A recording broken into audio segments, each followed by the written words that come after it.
Fala galera, sejam todos muito bem-vindos a mais um vídeo do canal. Eu sou o Matheus e sim, o canal tá de volta. Por que os games de Resident Evil fazem tanto sucesso até hoje?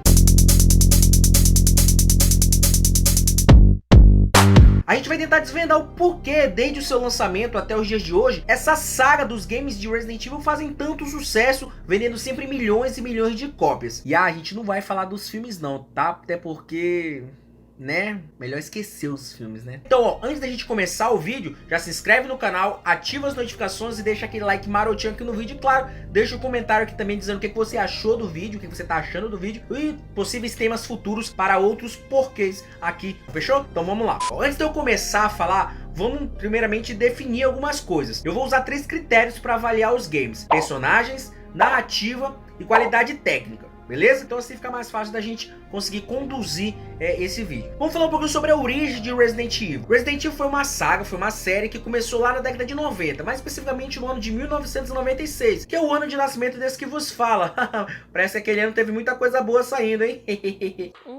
E após a saída do primeiro Resident Evil, que foi o 1, apesar de ter o Resident Evil 0, o primeiro que saiu foi o 1. Depois daí foi só coisa boa. Todos os jogos que saíram, independente da crítica ou de avaliações, sempre tinham resultados muito positivos em relação ao que dizia a vendas. E o Resident Evil era legal porque ele mostrava que, apesar de ser um de zumbi e de monstros, ele não precisava ser unicamente de terror e suspense. Dentro de Resident Evil você acaba achando outras faces, como drama, ação, ficção científica e muito mais. Os jogos de Resident Evil pertencem à Capcom, que é uma das maiores produtoras de games do mundo. E o Team de Mikami é o grande nome por trás de toda a saga Resident Evil. Do universo Resident Evil já saíram filmes, games, quadrinhos, livros e até um guia de sobrevivência a um apocalipse zumbi real. O Mikami, o criador de toda a saga Resident Evil, lançou um guia de sobrevivência real que ensinava como as pessoas poderiam sobreviver em meio a um apocalipse zumbi. Bom, eu acho. Em várias entrevistas, o Mikami já declarou que sofreu forte influência do George Romero, que é o pai dos filmes de zumbi, né? O George Romero estava na direção do primeiro filme de zumbi oficial, já lançado no cinema internacional. E o Mikami sempre se diz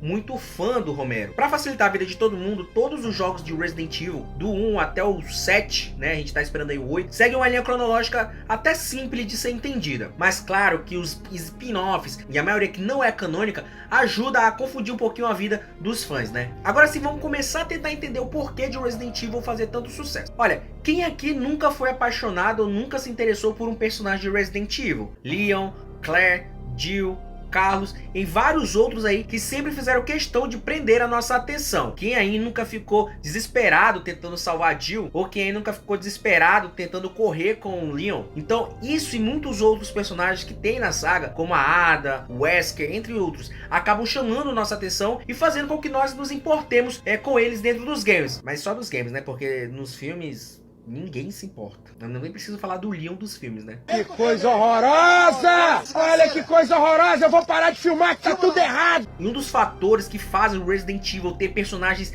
tão amados ou tão odiados é exatamente isso: a criação de personagens que são muito fáceis de serem amados e serem odiados. Não tem um personagem de Resident Evil que pra você tanto faz nos games.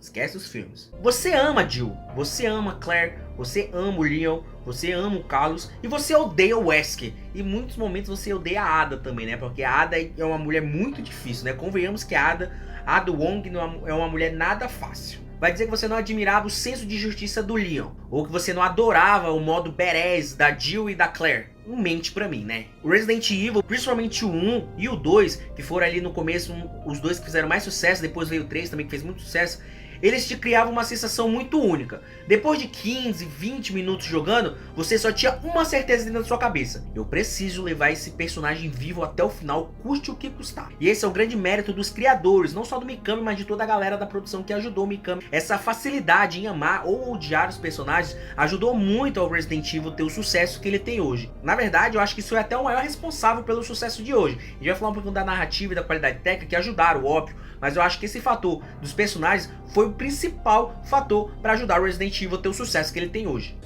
Tudo bem. Agora sim vamos falar da narrativa dos games. Olha, se você parar pra pensar e olha, analisa as narrativas de todos os jogos, não são narrativas complexas de entender. Se você prestar atenção bem, você consegue entender elas. A não ser a do 5 ali, a do 6 que... A gente teve o Resident Evil 1, que apresentou a mansão lá, que era uma espécie de camuflagem para central de laboratórios da Umbrella Corporation, onde a gente conheceu a Jill, conheceu outros personagens desse universo Resident Evil. E você, depois ali com 45 minutos, 1 hora jogando, você meio que já matou a história, você já entendeu a história. O Resident Evil 2 você joga e você acaba entendendo a história, mas muitas perguntas ficam no ar. Tem muitas coisas que você não consegue responder mesmo zerando o jogo. Perguntas essas que são respondidas no 3. O começo do jogo começa um pouco antes do 2 começar e o final do 3 acaba um pouco depois do 2 acabar. Parece um pouquinho difícil de entender, mas não é não. Se você jogar, você meio que vai entender assim de cara. Algum tempo depois, se percebeu que o Resident Evil 1 tinha deixado algumas perguntas, tinha deixado alguns buracos no seu roteiro. O que a gente só não sabia é que esses buracos e essas falhas tinham sido deixadas de propósito. Tudo pro lançamento de Resident Evil 0, que foi lançado especialmente pro GameCube. O GameCube que foi um fracasso. Ninguém ligava pro GameCube e até hoje pouca gente sabe explicar o porquê que a Capcom fez um jogo específico e exclusivo para GameCube. Que beleza, depois até ser remasterizado para outros consoles, mas por que Capcom? E um dos fatores que sempre deixava a narrativa de Resident Evil muito interessante e muito, eu nem sei se essa palavra existe, mas prisional, deixava seus fãs presos àquela história, são os segredos. Todo jogo de Resident Evil tem algum mega segredo que você só descobre no final, que às vezes você nem descobre no jogo, você só descobre em outros jogos. Então essa habilidade em montar segredos, essa habilidade em não só em montar, mas manter esses segredos, contribuiu muito para as narrativas serem muito bem aceitas, tanto pelos fãs quanto pela crítica. A não ser a do 5 e a do 6, né, que sempre, né, o 5 e o 6. Muitos games acabam se prendendo a isso, a mostrar como aconteceu tal coisa, como aconteceu o surto, como aconteceu a tragédia, como aconteceu a história, e se preocupa um pouco em mostrar o que acontece depois, o que resolveu, como aconteceu, quem salvou e tal. O Resident Evil faz questão de mostrar o que acontece depois do surto, e isso foi algo que sempre chamou a atenção dos fãs. E em relação àquilo que eu falei dos segredos, pessoal, convenhamos, vamos lá, se você, por exemplo, sei lá, eu começo a contar uma história pra você sobre qualquer assunto que você goste, e na medida que eu vou contando essa história, você vai ficando mais interessado sobre ela, vai ficando mais interessado nessa história. Eu vou contando e você vai se interessando mais, eu vou contando e você vai se interessando mais. É óbvio que se em determinado momento da história eu chegar pra você e falar assim, olha, eu não vou terminar de contar essa história pra você agora, beleza? Outra hora, outro dia eu conto pra você. Vai me dizer que você não vai vir no outro dia que eu falar, que vou contar, ou se você não vai ficar me ligando, ou talvez se você não vai pedir até pra que naquele momento mesmo eu termine a história pra você, óbvio que vai. E é mais ou menos o que acontece no Resident Evil. Ele te apresenta um cenário, te apresenta uma situação, e você fica muito interessado naquilo. E o que ele faz é o seguinte, depois eu te falo, noutra parte do jogo, no final do jogo, talvez em outro jogo eu te conte o porquê disso aqui. E você meio que fica fissurado naquilo, fica querendo saber o porquê daquilo.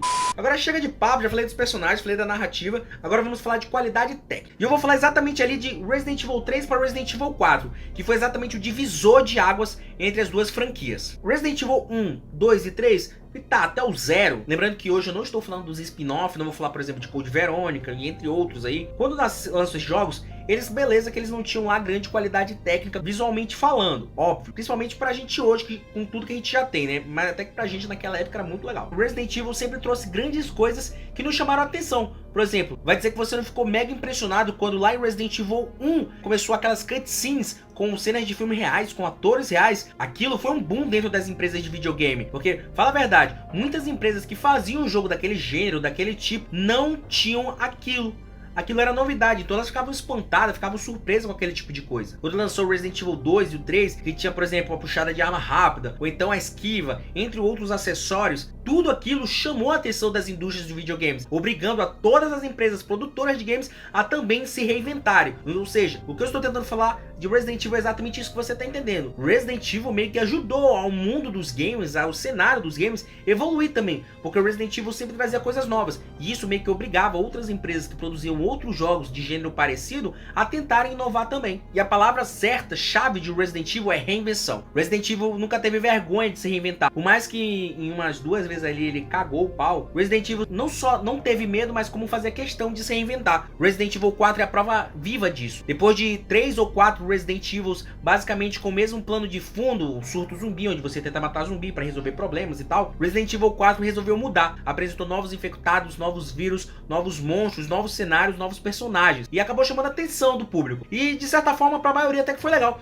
Resident Evil 4 é um dos jogos mais divertidos da franquia. Resident Evil 4 é aquele tipo de jogo que você joga e não percebe o tempo passar. É verdade que nele você não tem os Tyrants, né, como o Mr. X no 2 e o Nemesis no 3, mas em Resident Evil 4 você tem outros monstros e outras situações, outros desafios que acabam sendo equivalentes aos Tyrants. E outra coisa que fica clara no Resident Evil 4 é a diferença gráfica dos jogos. Resident Evil 3, beleza, não é grande coisa graficamente falando. É que pra gente na época era bem interessante sim. Mas Resident Evil 4 dá um salto absurdo na qualidade técnica visualmente falando. Resident Evil 4 tinha cenários e coisas diferentes que nos outros Resident Evil não tinham. O Leon, que era o novo personagem do Resident Evil 4, ele era mais articulado, conseguia fazer mais movimentos, conseguiam fazer mais tarefas que nos outros Resident Evil a gente não fazia. Já o Resident Evil 5 e o 6 eu acho melhor a gente nem falar muito, mas o Resident Evil 5 é de longe o pior jogo da franquia, com um monte de coisa viajada. Eles meio que pensaram, poxa, a gente inventou um monte de coisa nova no Resident Evil 4, a galera amou. Vamos inventar um monte de coisa nova pro 5 também, pô. Vai dar certo, certeza. Confia no seu potencial.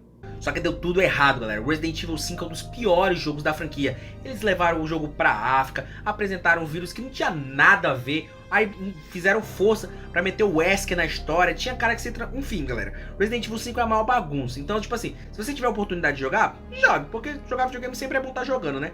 Mas assim, eu não recomendo o Resident Evil 5. No 6 eles tentaram voltar um pouquinho à origem, mas o Resident Evil 6 é meio que uma mistura do 4 com 5, e o 4 é bom, mas não é 10, e o 5 é ruim, então o 6 não ficou lá essas coisas. Já no Resident Evil 7, eles viram todo o fracasso que eles tiveram com Resident Evil 5 e o 6 e pensaram, poxa, o 5 e o 6 foi uma droga, hein? Já sei. Olha, vamos pegar, esquecer tudo que a gente fez, vamos inventar um cenário novo, personagens novos, vamos tirar armas, tá ligado? A gente sempre deu muitas armas para os nossos jogadores, vamos tirar um pouquinho das armas, para eles mais se virarem correndo, entendeu? Acho que vai ser uma boa, hein? Galera, e deu super certo. Resident Evil 7 a gente joga com Ethan, que é um dos melhores personagens da franquia. Não vou falar que é o melhor porque eu gosto muito da Jill, eu gosto muito do Leon, da Claire. Então assim, vou falar que ele é um dos melhores e tá ótimo, tá? No Resident Evil a gente conhece a família Baker, que é mais um tipo de infectados. E é muito legal, no final você tem um poder de escolha. Sério, se você tiver a oportunidade de jogar Resident Evil 7, esse sim você jogue, porque é um grande jogo. É terror? É terror. Eu joguei sozinho? Nunca. Joguei com várias pessoas perto de mim. Óbvio, não sou doido de jogar aquele jogo sozinho e ter pesadelos à noite. É, realmente. E claro, para encerrar, vamos fazer uma menção honrosa ao Resident Evil 2 Remake e ao Resident Evil 3 Remake. O 2 foi lançado ano passado e o 3 vai ser lançado esse ano. E estão fazendo super jus aos primeiros jogos. Resident Evil 2 Remake trouxe toda a história do 2 original com uma melhoria gráfica absurda, A diferença do Resident Evil 2 original pro Resident Evil 2 Remake é muito absurda. Tem algumas mudanças pequenas na história ali, mas nada que afete muito a história. Você vai gostar. Se você não jogou Resident Evil 2 Remake, ainda pode jogar. O 3 já saiu algumas demos, já saiu algumas informações, alguns trailers, alguns vídeos, e tudo indica que vai ser um grande jogo também. Esse vai vir com modo online, que é o Resistance. E lembrando que a gente não falou dos filmes, não vamos falar dos filmes. Talvez um dia a gente faça um vídeo sobre os filmes de Resident Evil, mas por enquanto a gente não vai fazer, porque os filmes de Resident Evil, meu Deus do céu, eu assisti todos, porque eu sou fã. Fã gosta de sofrer pela franquia, mas os filmes de Resident Evil são sofríveis, então assim, nossa, sério galera, esquece. Esse foi o vídeo de hoje, espero que vocês tenham gostado. Se você gostou do vídeo, já deixa o like aqui nesse vídeo, se inscreve no canal, ativa as notificações para você sempre receber as notificações, né? Ativa as notificações para receber as notificações dos vídeos novos aqui do canal. Fechou? Galera, um abraço, se divirtam. Se inscreve aqui, na moral, se inscreve aqui. Lembre, lavem bem as mãos, fiquem em casa, aqueles que podem, fiquem em casa, não saiam de casa. Não é difícil entender que é para vocês ficarem em casa. Fechou? Um abraço, tchau, Coronaut.